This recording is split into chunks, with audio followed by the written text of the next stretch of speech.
ጉኖ ሚላን ጎብዬ ማርክ ጉዬ ማለት ነው ማንቸስተር ሲቲ ከፈረመ በኋላ ለያጅ ለገናጅ አስቸጋሪ ሆኗል ማለት ነው። ዛሬ ይባስ ብሎ ጎልም ጭምር ነው ማስቆጠር የቻለው ማለት ነው። ከሰባት በታች ሬቲንግ ለኔማ በጣም ውርደት ነው እያለ ነው የሚገኘው ማለት ነው። እሱን ፈልገው ላጡ ክለቦች መነጋገሪያ መሆን ችሏል የሶዬ ማለት ነው። ሳልፎርድ ሲቲን ማለት ነው ሰጥለጥ አድርጎ ነው ማሸነፍ የቻለው። በእርግጥ ማንቸስተር ሲቲ እንዳስለመደን ማለት ነው ከትናንሽ ቡድኖች ጋር ምንም አይነት ቀልድ የሚያውቅ አይነት ቡድን አይደለም ማለት ነው። ነገር ግን በዛሬው ጨዋታ አይሆነ አላ አሳስቀ ብላው የሚባለውን አይነት የጨዋታ መንገድ ነው ይዞ የገባው ማለት ነው። ያራዳ ልጆች በሚያስገርም ሁኔታ 2-0 ቀለል አድርጎ ማሸነፍ ችሏል ይሄንን ጨዋታ ማለት ነው። እስቲ ሐሳብ አስተያየታችሁን ኮሜንት ላይ ያስቀምጣችሁ። አዳዲስ ሰዎች የፕላስ ምልክት ወይ እናንተ ነሽ ሼር ኮፕሊንግ በደንብ ይደረግ ይመቻል። በጥር ዝውውር መስኮት ማንቸስተር ሲቲን የተቀላቀለው ተከላካዩ ማርክ ጌሂ ለማንቸስተር ሲቲ የመጀመሪያ ጎሉን ባስቆጠረበት ጨዋታ ላይ በአራተኛ ዙር የኤፍኤ ካፕ ጨዋታ ማንቸስተር ሲቲ በሜዳው ኤቲሃድ ሳልፎርድ ሲቲን አስተናግዶ 2-0 በሆነ ውጤት አሸንፎ ወደ አምስተኛው ዙር የኤፍኤ ካፕ ማለፉን አረጋግጧል። በዚህ ጨዋታ ላይ አሰልጣኝ ፔፕ ጋርዲዮላ በርከት ያለው የመጀመሪያ ተሰላፊዎቻቸውን ቤንች አድርገው ነበር የጀመሩት።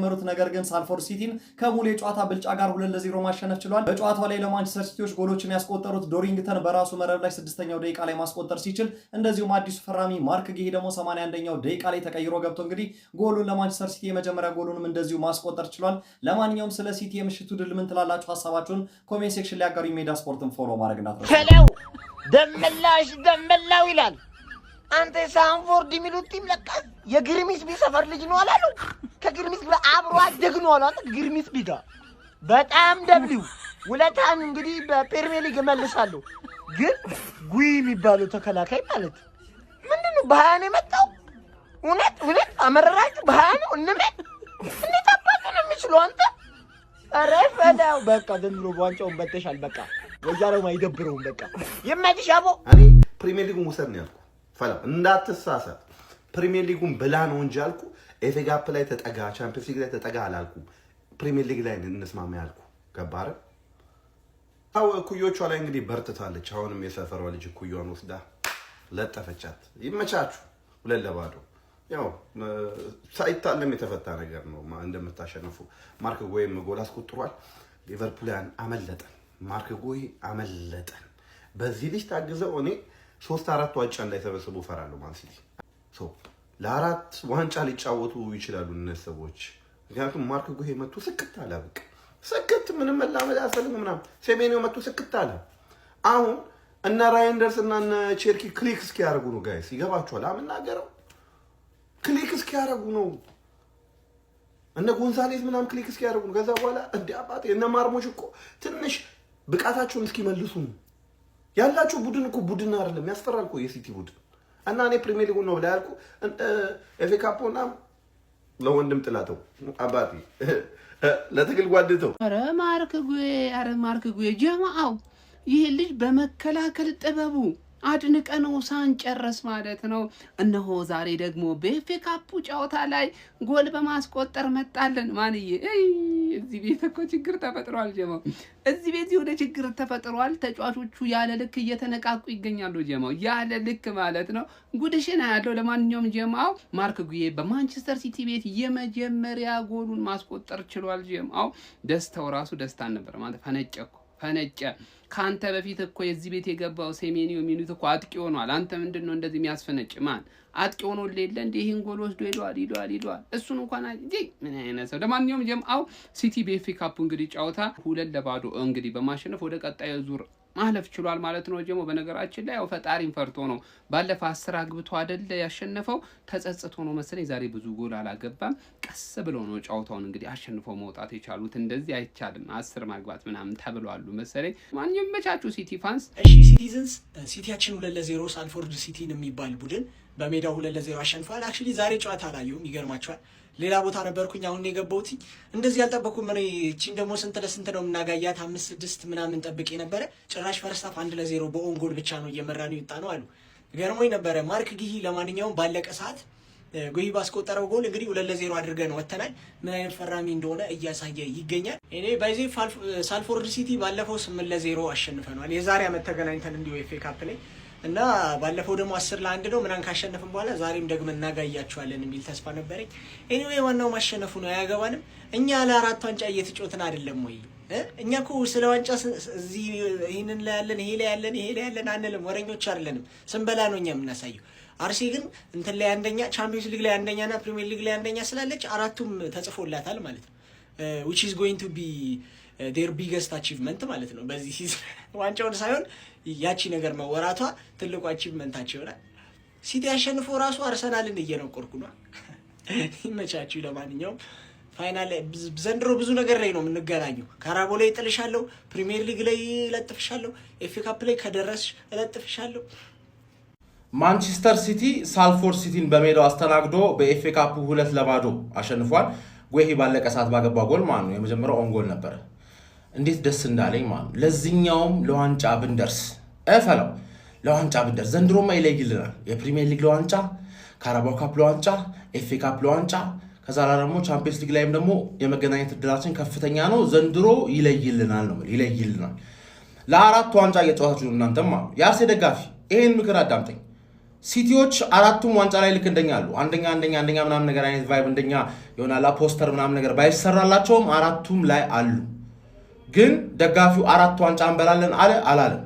ስለዚህ አረጋጉት ማን እኔ ለዛ ነው ከስንት ዋንጫ ይበላል ነው የሚባለው እላለሁ እንጂ አራት ዋንጫ እንበላለን አላልኩ። ገባህ? አንዳንዴ ገባ ያወራው ነገር ነው ቂጥ ላይ የሚሰካል። ሶስቱን በልተን ራሱ አንዱን ቢያመልጠን ሙድ ሊያዝብን ነው። ከአንድ ዋንጫ በላይ እንበላለን ነው የሚባለው። ከአንድ ዋንጫ በላይ እንበላለን ፕሪሚየር ሊጉና በሆነ ነገር ዲኮሬት እናደርገዋለን ነው የሚባለው። ተረዳኝ አይደል? ከዛ አራቱን ከበላ ትላል እንዴ። እነዚህ አራት ትሬብል የበላ ቡድን እኮ ነው ማን ሲቲ። የማን ሲቲ ደጋፊዎች ግን ዘንድሮ አሻሽለን ኳድሪፕል እናደርገዋለን አላሉም። ለምን? አጫወታቸውን እያዩ ስለሆነ አጫወታቸውን እያዩ ጌም ማኔጅመንት አሁን ባለን ጌም ማኔጅመንት አራት ዋንጫ በጣም ይከብዳል። ሳንወሻሽ ማለት ይከብዳል። ያርግልን ግን እድሉ አለን፣ ስኳዱ አለን፣ ያርግልን። ተረዳኝ አይደለ? በተለይ ደግሞ በአራቱም ግንባር ጀለስካን ብንገጥም ደስ ይለኛል ነው ደስ ይለኛል።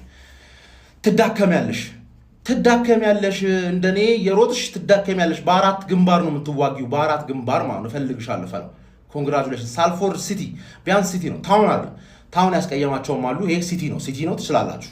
ሲቲ ስለሆነ ማለት ይመች ጋይስ። እንግዲህ የማያስችልን ፈጣሪ በሽታ አይሰጥህም። እንግዲህ ማንቸስተር ሲቲም እንግዲህ አጋያት በቤንች ገብቶ ያራዳ ልጆች ውሃ ሰማያዎች ወደ ህድ እየሄዱ ነው። የፔፕ ጋርዲዮላ ቡድን ማንቸስተር ሲቲ ያራዳ ልጆች አንደኛው ኦንጎል ነው፣ አንደኛው ደግሞ በመከላከሉ ድንቅ ብቃቱን እያሳየ የሚገኘው ማርክ ጉሂ የኛ ጥማታችን የነበረው መቤት ጎላ ገባ።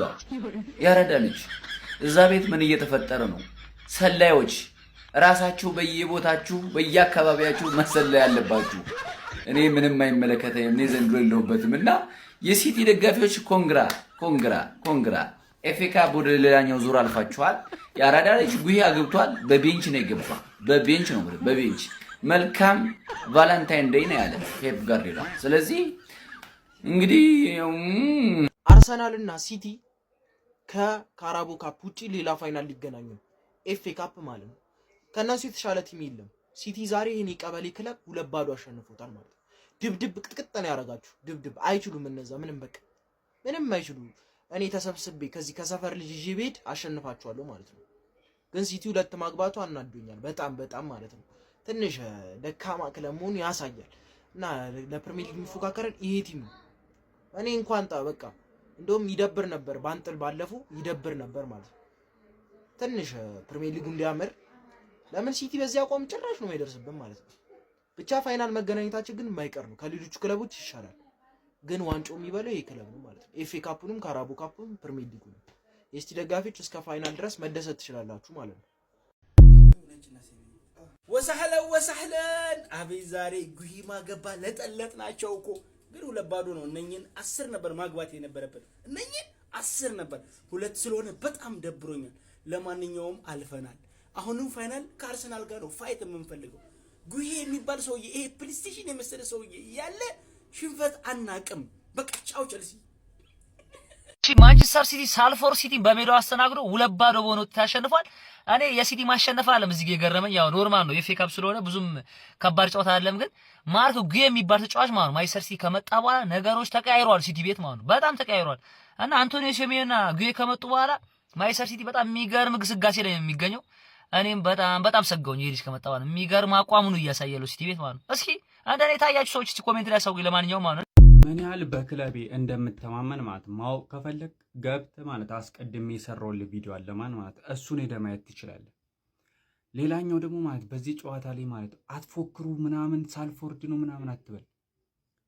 አንተም እኮ ወያለው ማለት ነው ባለፈው ዕለት ፕሪሚየር ሊግ ላይ ወልብስን ቀላል ነው ብለህ ነው በኦንጎል ያሸነፍከው ማለት ነው። እና ሳልፎርድ ብቻ ያየው ብቻ ይህን ጨዋታ ያውቃል እንዴት ሲከላከሉ እንደነበር ታክቲካቸው ምናምን። በቃ ማርኮ ጊሂም በኤፍኤ ካፕ ጨዋታ ላይ ለማንቸስተር ሲቲ የመጀመሪያውን ጎል አስቆጥሯል ማለት ነው። እኔ ይሄ ልጅ እንጃለን ፕሪሚየር ሊግ ላይ ማለት ነው በተለይ ሲቲ ቤት ከመጣ በኋላ የሚያሳየው ፐርፎርማንስ የተለየ ነው ማለት ሲቲ ይሄን ተጫዋች ማለት ነው ብር አውጥቼ ገዛው እንዳይል ይሄና ዳናሩማን ብር አውጥቼ ገዛው እንዳይል ውርደት ነው። በነፃ እንዳመጣችሁ ይቁጠሩ። ክላስ ኦፍ 92 ስር የሚገኘው እንግዲህ ሳልፈር ሲቲ በድጋሚ በዚህ ሲዝን ኤፍኤ ካፕ ላይ ራውንድ 4 ተገናኝተን ነበር። ዛሬም 2-0 ማሸነፍ ችለናል ኤቲሃድ ላይ እና ቀለል ያለ ጨዋታ ነበር። እንደተለመደው እንግዲህ ያለፉ 8-0 ቲም እና የ2-0 ቲም አስቀምጥላቸዋለሁ ምን ያህል ልዩነት እንዳሉ እንድታዩት ነው። ግን እኔ በአንጻራዊነት ቲዩን አላቅም ብቻ ሳየው ደስ ያለኝ ግን የአሁኑ ቲም ነው። አሮኖ ዋይ እንግዲህ ብቻ ግን እናንተ አይታችሁ ውስጥ የት ይሻላል የሚለውን አስቀምጥልኝ። ብቻ ስንቀጥል ደግሞ ያው ወደ ጨዋታው ቀለል ያለች ጨዋታ ነበር። ብዙ የተፈተንበት ጌም አልነበረም። ነገር ግን አንድ ሁለት ያሾልቁ ሳልፈርዶች ለመሞከር ቢሞክሩም ጄምስ ትራፈርድ እንግዲህ ኤፍኤ ካፕ ላይ እንደሚሰለፍ ይታወቃልና ጄምስ ትራፈርድ የሚገራርም 2 ሴቮች ማድረግ ችሎ ነበረ። ከእንደገና ደግሞ ኒኮላስ ጎንዛሌዝም አሪፍ ነበር። አይ ቲንክ በእኛ በኩል የነበሩት አሪፍ። ጄምስ ትራፈርድ ሲጠበቅበት 2 ሴቭ አድርጓል። እንደነገርኳችሁ የሚገራርም ሴቮች፣ ሌላ ብዙ ምንም የተሞከረ ነገር አልነበረም። ሲሞክሩም አደገኛ ነበሩ። ብቻ ኤኒዌይስ እና ወደ ኒኮላስ ጎንዛሌዝ ደግሞ ፖዚሽን እንድንይዝ በደንብ ያደረገን አንድም እሱ ሰነበረ። በጣም ያው ቢግ ታንክስ ማለት አለብን ኒኮላስ ጎንዛሌዝ። ሁለቱ ነበሩ ቤስት ፕሌየርስ ኢን ዘ ፒች ብዬ ነው የማስበው ዛሬ። ሌሎቹማ በአቅማቸው እንግዲህ አሪፍ ተጫውተዋል ብዬ ነው የማስበው። ነገር ግን ሞር የሚጠበቅባቸው ኢንቴንት ነበር። አታኪንግ ኢንቴንት የማግባት ፍላጎት ብናይ ደስ ይል ነበረ። ግን ኢትስ ፋይን። ማክሳሌን እንግዲህ ጉዳት አጋጥሞት በማካሄዱ ተቀይሮ ወጥቶ ነበር ፈርስት ሃፍ ላይ። ፖሊሱ ሩቅ አይደለም ተብሎ ይታሰባል። የምሰሞን አይቼ አደርስላችኋለሁ።